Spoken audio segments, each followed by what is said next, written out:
Flamingo Books. Shining English Reader. Series 7. Chapter 4. The Tempest.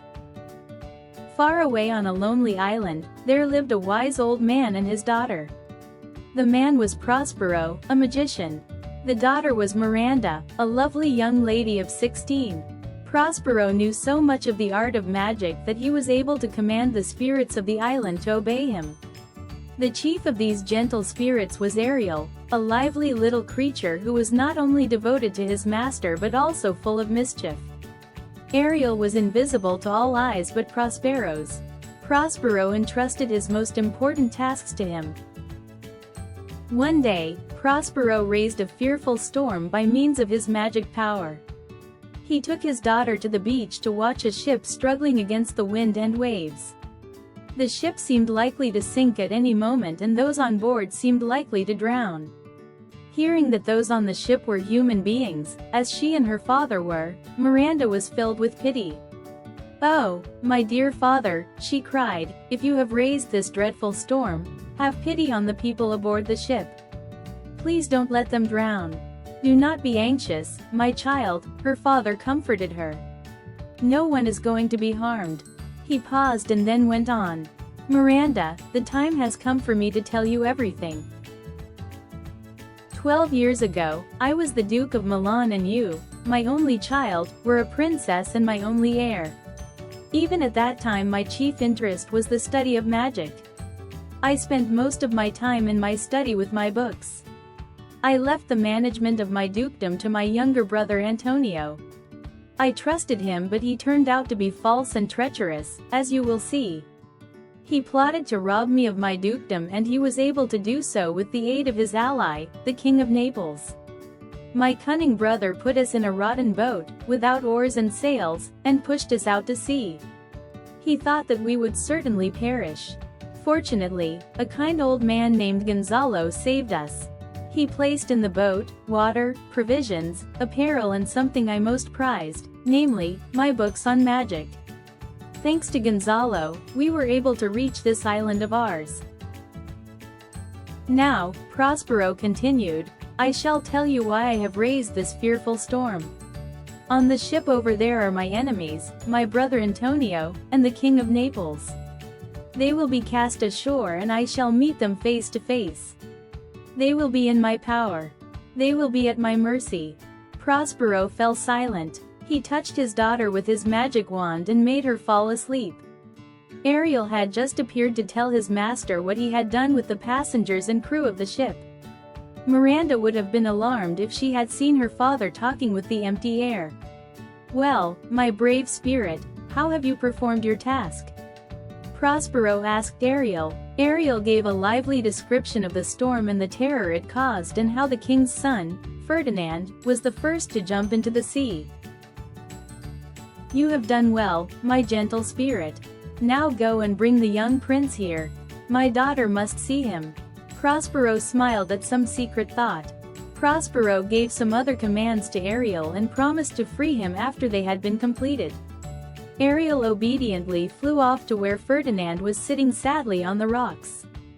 "Come, sir, follow me," Ariel commanded him. The young prince was astonished at hearing a voice coming from the empty air, but he obeyed. Ariel sang a song to lead him to Prospero and Miranda who were sitting in the shade of a tree. Miranda saw Ferdinand first and could not believe her eyes. Except for her father, she had never seen a man before. "Oh, father, look at that beautiful creature," she exclaimed. "Is it a spirit?" "No, child, it's not a spirit. It eats and sleeps just as we do. It's a man from the ship we saw. He's wandering about looking for his friends." Miranda was delighted with the sight of the handsome young prince. She thought all men had grave faces and gray beards like her father. Ferdinand was astonished at finding so lovely a maiden in this wild and lonely spot. He took her for the goddess of the island and addressed her as one. Miranda told him timidly that she was no goddess but a simple maiden. Prospero was very pleased that the two had fallen in love at first sight. All the same, he wanted to test their love by putting difficulties in their way. Accordingly, Prospero spoke to Ferdinand harshly. "You are a spy," he told him. "You have come here to seize the island from me. Let me tell you that you won't succeed. I will tie you up. The only food that you're going to get is shellfish and roots." Miranda was in tears. "Dear father," she cried. "Why are you so unkind? Have pity on him." But Prospero did not listen. He found some hard tasks for Ferdinand to perform. "Pile up these logs of wood," he commanded him. Ferdinand obeyed, but he soon grew tired, for he was not used to such hard work. Miranda found him sitting exhausted by the logs. Little did she know that her father was smiling with delight at her. Invisible to them, he was standing nearby and listening to all they said. He was delighted to find that the two were so much in love. "What is your name?" Ferdinand asked her. "Miranda," she answered, telling him her name although her father had commanded her not to do so. In a fine speech, Ferdinand told her that one day he would be king of Naples and she should be his queen. This made Miranda weep with joy. She answered him very simply, "I am your wife if you will marry me." Prospero had heard enough. He was now sure that they loved each other truly. He, therefore, made himself visible and said with the kindest of smiles, "I have overheard all, Ferdinand. I have treated you harshly, I admit, but I'll make up for it by giving you my daughter. I merely wanted to test the strength of your love. I must leave you now, for I have work to do elsewhere. Sit down and talk till I come back." Miranda and Ferdinand were happy to obey. Prospero called Ariel to him.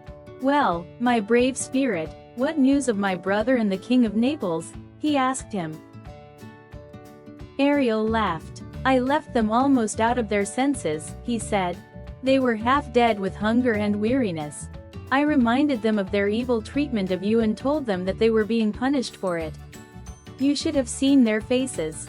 They were filled with remorse at their wicked deeds. They were so miserable that I had to pity them. If you pity them, Ariel, then I, as a human being like themselves, ought to pity them all the more. Bring them here at once, my pretty Ariel." Ariel flew off obediently. With wild music, Ariel drew the repentant men to Prospero's cave. With them came kind Gonzalo who, 12 years before, had helped Prospero in his distress. At first the three men did not recognize Prospero in his magician's robe and long white beard, but when Prospero thanked Gonzalo for saving his life and that of his daughter, they knew who he was. Antonio instantly begged Prospero's forgiveness, and so did the King of Naples. Prospero readily forgave them. They promised to give him back his dukedom. To the King of Naples, Prospero said, "I have a gift for you too." So saying, he opened a door and showed them Ferdinand, who was playing chess with Miranda. Great was the joy of father and son to find each other alive and well. "Let us all forgive and forget," said Prospero. "Our troubles are all over now."